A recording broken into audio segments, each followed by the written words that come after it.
नमस्कार प्रिय विद्यार्थियों। आज हम कर्मधारय समास का अध्ययन करेंगे। कर्मधारय समास इसमें दो स्थितियां होती हैं। एक स्थिति में तो इसमें एक पद विशेषण एक पद विशेष्य होता है। इसका मतलब है कि एक पद है वो दूसरे पद की विशेषता बताता है, और दूसरी स्थिति इसमें होती है कि एक पद उपमेय एक पद उपमान होता है। उपमेय और उपमान का संबंध होता है। इसका मतलब यह है कि किसी एक वस्तु को दूसरी वस्तु के समान उसके जैसा बताया जाता है। तो उसमें सबसे पहले हम देखते हैं विशेषण और विशेष्य वाली स्थिति कहाँ होती है, यानी जहाँ पर एक पद अपने दूसरे पद की विशेषता बताता है, वो स्थिति कर्मधारय समास में होती है। जैसे कि उदाहरण के तौर पर देखें, समस्त पदों में है श्वेतांबर। तो इसमें दो पद है, एक पद है श्वेत, एक है अंबर। श्वेत का मतलब सफेद, अंबर आकाश या कपड़ा हो सकता है। तो यहाँ पर आकाश के कपड़े की विशेषता बताई जा रही है कि वो सफेद है। इसी प्रकार नील कमल की कमल है वो नीला है। इसी तरह सत्पुरुष की पुरुष है वो सत है, अच्छा है। इसी तरह महात्मा की आत्मा है वो महान है। तो इस प्रकार से कर्मधारय समास में एक पद दूसरे पद की विशेषता बताता है। तो विशेषण विशेष्य वाला या जहाँ पर एक पद दूसरे पद की विशेषता बताता है, उसका जब विग्रह करेंगे, समास विग्रह करेंगे, तो उन दोनों पदों के बीच में हैजों का प्रयोग हुआ। जैसे कि श्वेतांबर का विग्रह करके देखते हैं, तो इसमें एक पद तो है श्वेत, दूसरा अंबर। इसका संधिच्छेद करेंगे, एक श्वेत एक अंबर, दोनों के बीच में हैजों का प्रयोग। हैजों का प्रयोग क्यों हो रहा है? इसमें एक पद है वो दूसरे की विशेषता बता रहा है, इसलिए हैजों का। इसका विग्रह हो जाएगा श्वेत है जो अंबर। अब अंबर का मतलब कपड़ा भी होता है, आकाश भी होता है, लेकिन आपको समास विग्रह में अर्थ लिखने की आवश्यकता नहीं है। जो पद दिया हो उसी को जो पद करेंगे। नीलकमल, इसका भी जिक्र हो जाएगा। नील का चाहे आप नीला रख दो या नील शब्द भी रख दो, नीला है जो कमल। यदि यहाँ पर सही जो पद हो स्त्रीलिंग हो तो नील का नीली कर देंगे, और पुल्लिंग हो तो नीला कर देंगे।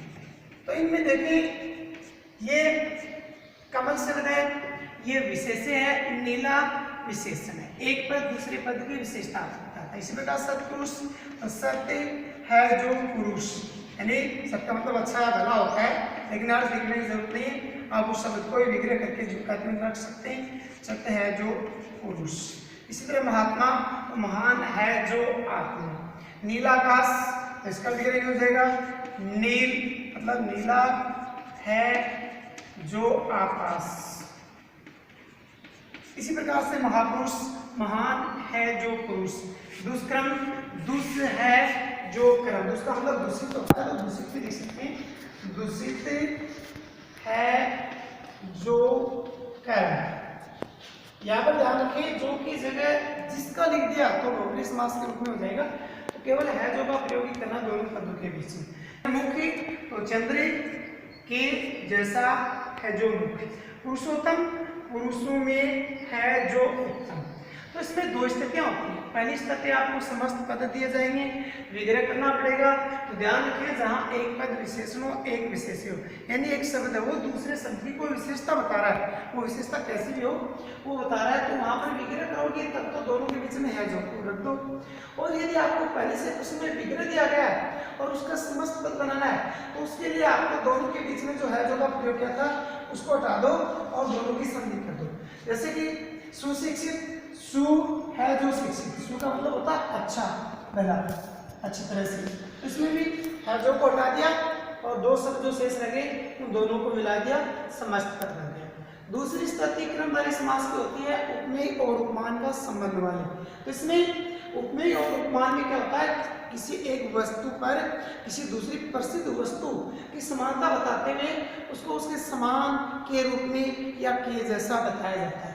जैसे कि घनश्याम, घन का अर्थ होता है काला है सांवला, श्याम बादल। अब यहाँ पर करेंगे घन जैसा या के समान भी कर सकते हैं, जैसा या के समान। घन जैसा श्याम या घन के समान श्याम भी रख सकते हैं। इसी तरह मुख चंद्र, तो मुख है जो चंद्र जैसा, इसको योग भी कर सकते हैं चंद्र जैसे, या चंद्र रूपी मुख भी कर सकते हैं। लोहा पुरुष, इसको लोहे के जैसा है जो पुरुष, या लोहे जैसा पुरुष। कमल नयन, इसका भी विग्रह हो जाएगा कमल के जैसे हैं नयन। कनक लता, इसका विग्रह कनक के समान लता या कनक जैसी लता भी कर सकते हैं। इसमें भी वही निष्पत्ति होगी, एक आपको विग्रह दिया जाएगा, समस्त पद बनाना होगा, तो उसके लिए क्या करना है, जैसे मान लो ये विग्रहित पद दे दिया, फिर पूछा जाएगा इसमें समास कौन सा है और उसका समस्त पद कैसे बनेगा। तो समास कौन सा है उसको देखने के लिए यदि वो कर्मधारय समास है तो आपको ये देखना है कि दोनों पदों के बीच में है जो का प्रयोग या फिर जैसा या रूपी का प्रयोग हुआ है क्या। यदि ऐसा है तो कर्मधारय समास है।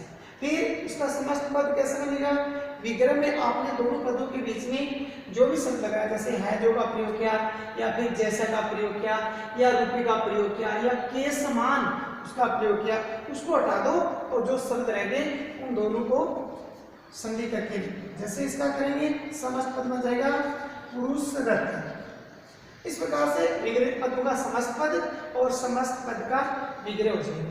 यदि विग्रहित पद दे रखे कौन से समास का है, तो यदि वो कर्मधारय समास का, तो आपको इतना ही ध्यान में रखना है कि इन दोनों पदों के बीच में है जो रूपी के समान या जैसा का प्रयोग यदि हुआ है तो वो केवल कर्मधारय समास का ही है। समस्त पद बनाना है तो इनको हटा दो, जो दो शब्द शेष रहेंगे उनकी संधि कर दो, समस्त पद बन जाएगा।